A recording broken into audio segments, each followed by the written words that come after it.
Jeff Bezos is the fourth richest person on earth. Today, he is part of a consortium that have submitted their bids to Liverpool to purchase a 30% stake in Liverpool. This 30% stake is valued at 1.5 billion pounds. This is ASK Morgan Sports on YouTube and on TikTok. We are here to give you the various analysis, the various dimensions of this particular bid, and how the partnership between this new consortium and Liverpool's existing owners, which is FSG, is going to be, how the partnership will look like. But before, Liverpool just completed the signing of Ronald Araujo from Barcelona. Now, this is a 27-year-old centre-back from Uruguay. At a point in time, he was the captain of Barcelona. Today, he has fallen from grace to grass to the extent that Barcelona fans are happy and Liverpool fans are worried because they are signing a player they don't have a lot of confidence in. I think that the young man Ronald Araujo has been having some psychological issues. We remember somewhere in December, Barcelona asked him to take some days off, which he returned somewhere in January because he was having issues that were making him depressed and traumatizing him. The centre-back situation in Liverpool is very dire. It is dangerous. Last season, Liverpool was at the verge of signing Mark Guehi. But then they decided not to complete the deal before he eventually went to Manchester City later on. Now, Liverpool was counting on Giovanni Leone they had brought in from Italy. When he landed, he was met with an anterior cruciate ligament injury, which saw him out for the entire season. He is now returning to fitness. Now, what it means is that Liverpool, last season, as we had seen, relied on Ibrahim Konate, who lacked a lot of seriousness, a lot of professionalism, and 34-year-old Virgil van Dijk. Today, Van Dijk is 35 years old now. Now, what it means is that, as we speak, after the exit of Ibrahim Konate to Real Madrid this summer on free transfer, now Liverpool only has one reliable centre-back, who is a 35-year-old Virgil van Dijk.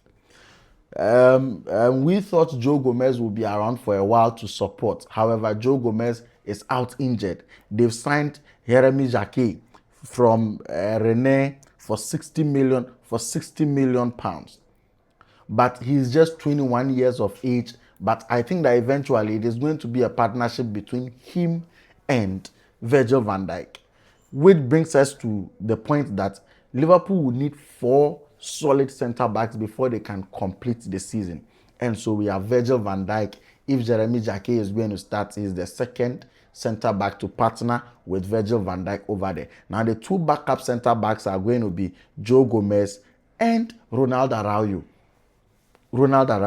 Then Giovanni Leone becomes important for any time a player gets injured. And let's not forget, Virgil van Dijk at his age would need a lot of rest. He would have to be rested. He has to be given a lot of time to rest. And so they needed Ronald Araujo, who's also an experienced centre-back, because when you look at the centre-backs, the profiles that we have in Liverpool right now, like I've said, Virgil van Dijk is 35 years old, Giovanni Leone is approaching 20, Jeremy Jacquet is just 21. So you see that there's a huge gap between the ages of Virgil van Dijk and the 2 other centre-backs that they could rely on. That is why a player like Ronald Araujo comes in to be in his prime and complement and serve as a linkage between the old guy Virgil van Dijk and then the young boys. Joe Gomez is also out injured, and so that is why Liverpool has to buy Ronald Araujo or bring him in on loan and then probably fulfill the paying or the purchase option at the end of the loan. There's this player called Ifeanyi Ndukwe. He's a teenager. He's just 18 years of age, but he has the physique. He's 6.6 feet tall. He's been playing for Liverpool as far as this season is concerned. He just joined over the summer from Switzerland. Now, he does not have a work permit yet to play in England. And so it's going to take a while before it gets matured. And so even as we speak now, Liverpool can only rely on Virgil van Dijk and Ronald Araujo because Jeremy Jacquet is injured, Giovanni Leone is returning from his ACL injury, and then Joe Gomez got injured just in this preseason as a shocker to all of us. And for that matter, Ronald Araujo's signing was very, very crucial and important for the survival of Liverpool. Liverpool are in the middle of advancing conversations with Paris Saint-Germain for Bradley Barcola. It is likely that once they find an agreement with Paris Saint-Germain, they could bring the player in. We are also hearing that Cody Gakpo would also want to move because the number 10 position is already crowded with Dominic Szoboszlai and then Florian Wirtz sharing that position. He cannot count on the number 10 position. It is the left wing position that he is hoping to own. He has been competing with Rio Ngomuha and sometimes Federico Chiesa, but I mean they've not been a huge fit or a huge match for him. He's been able to edge them for that spot in the team. Unfortunately, when they bring in Bradley Barcola, Barcola doesn't play on the right. He mostly play on the left, which means that Cody Gakpo is likely to find himself on the bench. And so he's exploring a move to Tottenham Hotspur. We hope to see how it's going to play out. If you are a Liverpool fan, you should be happy the team has brought in Ronald Araujo. And you should pray for the young man to find his rhythm in Liverpool, because I think that he's a good player. He was affected psychologically somewhere in Liverpool, somewhere in Barcelona, and that affected his game. Because of that, a lot of fans have lost confidence in him, but I hope that it is just a matter of time. He will be able to bounce back. Now, in 2010, the company that we all refer to as FSG, which means Fenway Sports Group, led by Mike Gordon, who is the president of FSG. They took over Liverpool in a £300 million deal in 2010. They have supervised over the running of Liverpool for 16 years now. And in all these 16 years, they've won every important trophy that they have to win. They've won 2 Premier League, 1 Champions League, 1 Carabao Cup, 1 FA Cup, FIFA Club World Cup, on and on and on it goes. Every important trophy that they have to win, they have managed to win it. Now, after they ran into some challenges in 2020, after 2020, COVID came in. They lost about £100 million during COVID. Then they spent $50 million on building a new training ground at Kegby. Then after that, they purchased Melwood, which is their old training ground. They purchased it back for £12 million for the women's team. Then they spent $80 million to repair Anfield Road stand in the stadium, £80 million. Then they spent £114 million to renovate the main stand in Anfield. Then this took place in the year 2016. And then they have expanded Anfield to 61,000 capacity. They've been amazing. They've spent over £145 million on Dominic Szoboszlai, Alexis McAllister, Endo Wataru, Ryan Gravenberch. They've also spent around £300 million for Alexander Isak, Florian Wirtz, Cody Gakpo, and all of that. When it comes to putting money into the club, running the club to succeed, they have been phenomenal. They've been very good. Now, after COVID-19, when all of these losses came in, they ended up in debts because of these expenditures they've made. They ended up in debts. So they needed cash injections. And so somewhere 2023, they completed a deal with Dynasty Equity to bring in £100 million, which they used to offset their debts that they owed at the time, and also to make up for the revenue that they lost during COVID-19. So that £100 million that they lost during COVID-19, it was the unexpected damage to their financial statement, and so they had to sell 3% of their stakes, 4% of their stakes to Dynasty Equity in the region of £100 million to replace the money they lost in COVID-19 so that they can continue to run the game. Those times, when they were doing this deal with Dynasty Equity, the team was in trouble. The team needed money. But today, Forbes reported somewhere in January that Liverpool is the best club in England when it comes to finances, and they have a record £700 million revenue in their coffers. That brings the important question that why are the Fenway Sports Group accepting investors now? Because as we speak now, they do not need the investment because now they have money. They are in a good position. Their financial reports show that Liverpool is not in debt. They are not struggling to survive. And so why do they desperately need cash injection?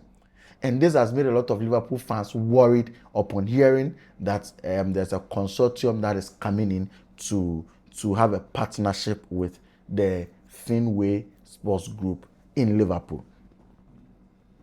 Now, this is the nature of the deal. It is going to give if this deal goes through, it's going to see the consortium purchase 30% stake in Liverpool, which is valued around £1.5 billion. So imagine in 2010, FSG purchased the entire Liverpool for £300 million. 16 years down the line, they are selling 30% of Liverpool for £1.5 billion pounds. That is a massive increment. So what this is telling us is that the value of Liverpool has increased from £300 million to £6 billion in 16 years. Now, who are these, like the members of this consortium? So first of all, we have Jeff Bezos. Let me start with him because as for him, he's the one we all know. Founder of Amazon. He's worth around 280 billion US dollars. He's the fourth richest person on earth. On and on and on it goes. He's never been involved in anything sporting before.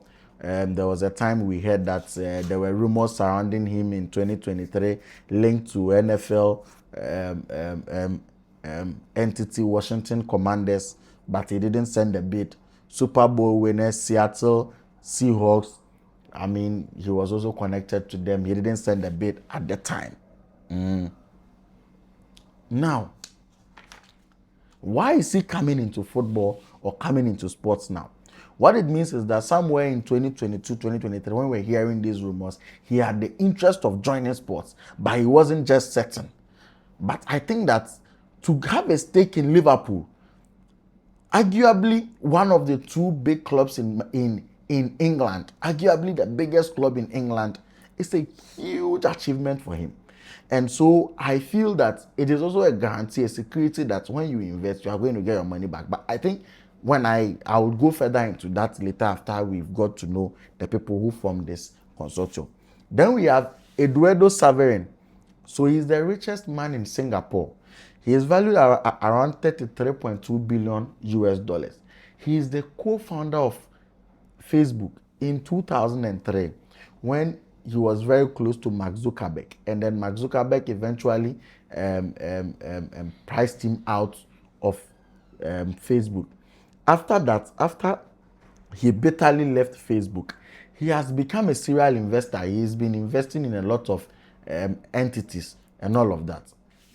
Then, now he is part of this particular consortium that is planning on taking or buying some stake in Liverpool, in Football Club Liverpool. Now, the tricky part is that the leader of this consortium, I think that is where the most part of my conversation would be concentrated on. The leader of this consortium, which is Amit Bhatia, Besia since 2007 has been a co-owner and director for Queen's Park Rangers. But that is not the catch. What that means is that he has 18 years experience in running a football club. He has 18 years knowledge in football.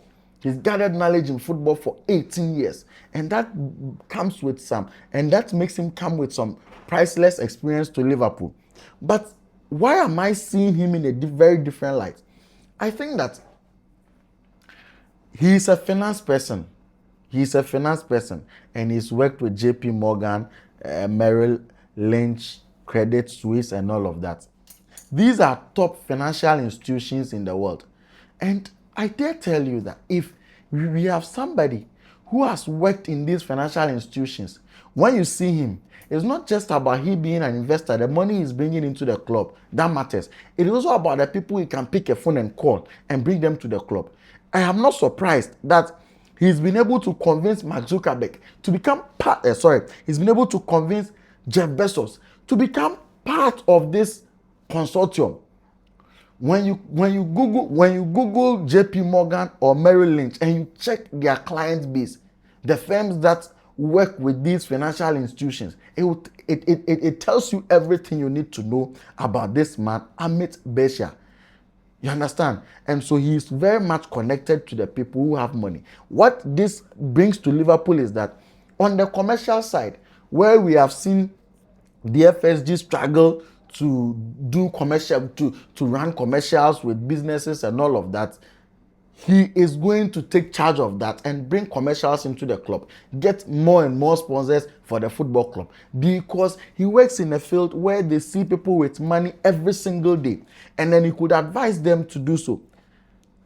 I am scared for one reason, because somewhere in 2005, when Malcolm Gladwell approached that staff in JP Morgan, who was Ed Woodward, and then he directed him, he showed him how he could leverage a loan to secure Manchester United, and Manchester United will end up servicing the loan that he had secured to purchase Manchester United. The rest has been history. How we've seen the Glazers cash out from Manchester United over the years where they have been owners. I think that with the kind of knowledge and how I see Amit Besia, he putting together these people with the resources, the financial muscles to come into Liverpool and buy a stake. It could probably be a resemblance of another Glazer takeover, because these are people who are not genuinely interested in football. And the likes of Abramovich will show you that you need some level of passion to run football, because every now and then you should be interested in investing the money you get into the club. But if you have somebody who's not interested in the sporting aspect of the game, the person might be more interested in recouping their investment back. And once your owners begin to look at what they are getting back, it means that they are not going to sign quality players, they are not going to renovate stadium, they are not going to develop training pitches and all of that. And so it is going to affect the football club at the end of the day. I am hoping this is not going to look like the Glazer deal, where they came in and then they were only interested in recouping what they had invested in Manchester United. I think that because the FSG and Liverpool are already in a good position before this deal came up, I don't think they are doing this deal for the money, but maybe they are doing it because of the expertise Amit Besia brings on board. I've already explained the commercial side. Maybe because of his experience at Queen's Park Rangers, he has some in-depth knowledge in running a football club. So, for example, when the Glazer family wanted to partner with somebody to run Manchester United, Sheikh Jazim brought more money than the Ineos, but they ended up accepting the Ineos because the Ineos group provided a plan in running the football club.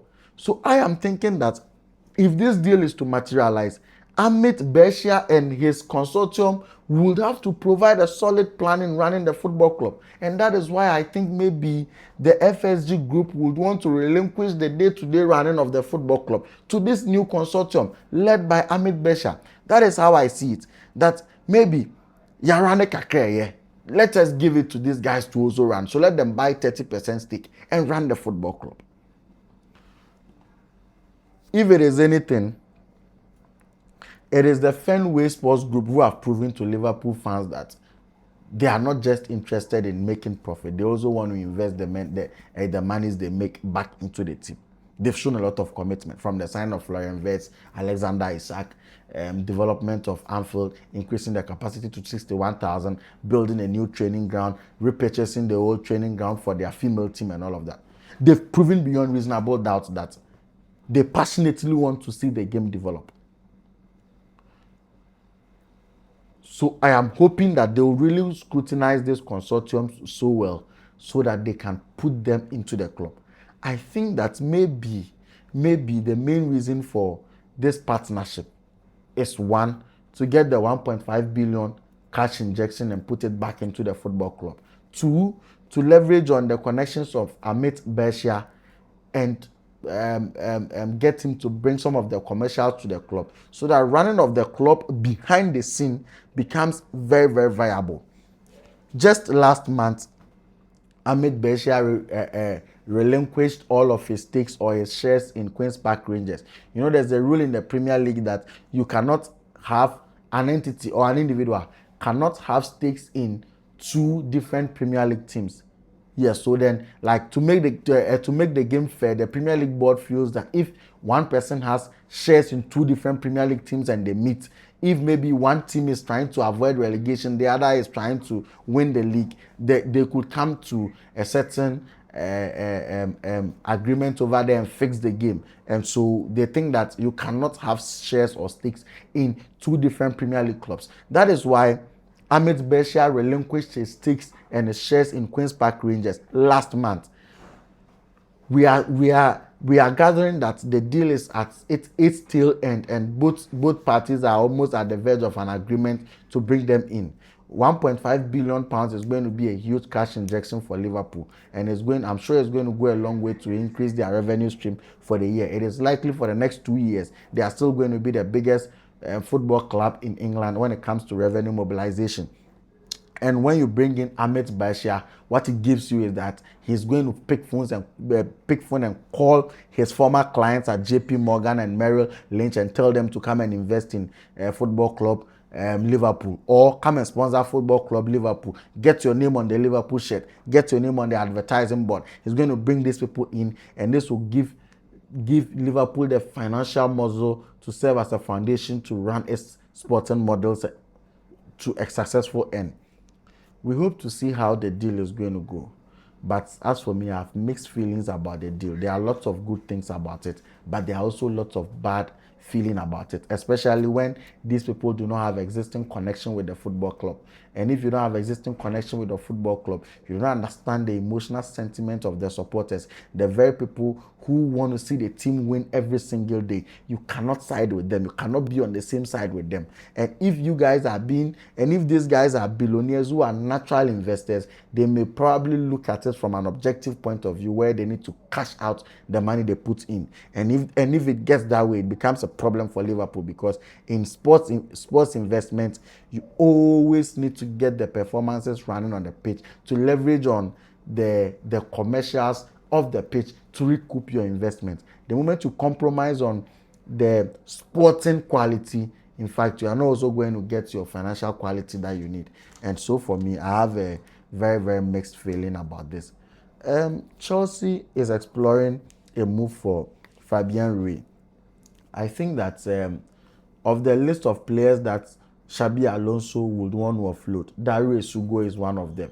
Now, when you look at the midfielders in Chelsea, there are lots of rumors surrounding Enzo Fernandez, but I think Enzo Fernandez will stay. I am very confident that he's going to stay in Chelsea for at least this season. What it means is that you have Moises Caicedo, you have Enzo Fernandez, and now you have Jordan Henderson.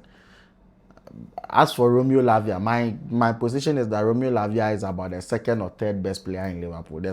In Chelsea, there are only few players who can play better than Romeo Lavia in Chelsea. However, his injury situation has been detrimental to his career and also to Chelsea. For that matter, he becomes a problem, and so no coach can really, really rely on him.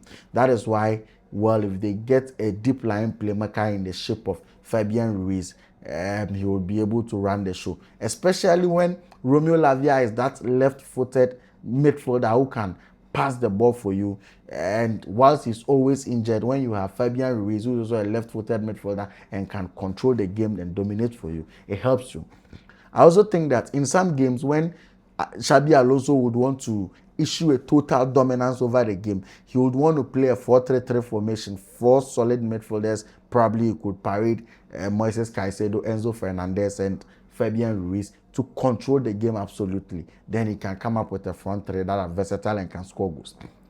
I am thinking that this will be a good deal for Chelsea. However, the young man extended his contract not too long ago, and I do not think he wants to leave Paris Saint-Germain. So I feel that Xabi Alonso should be content with the midfielders he has now. Jordan Henderson, Moises Caicedo, Enzo Fernandez. You understand? And hopefully, if he gets to put Romeo Lavia on a program that could see him being more fit for the greater part of the season, it will be very good for Football Club Chelsea. This has been an ASK Morgan production. We are hoping to see the final details of the consortium taking 30% stake in Liverpool.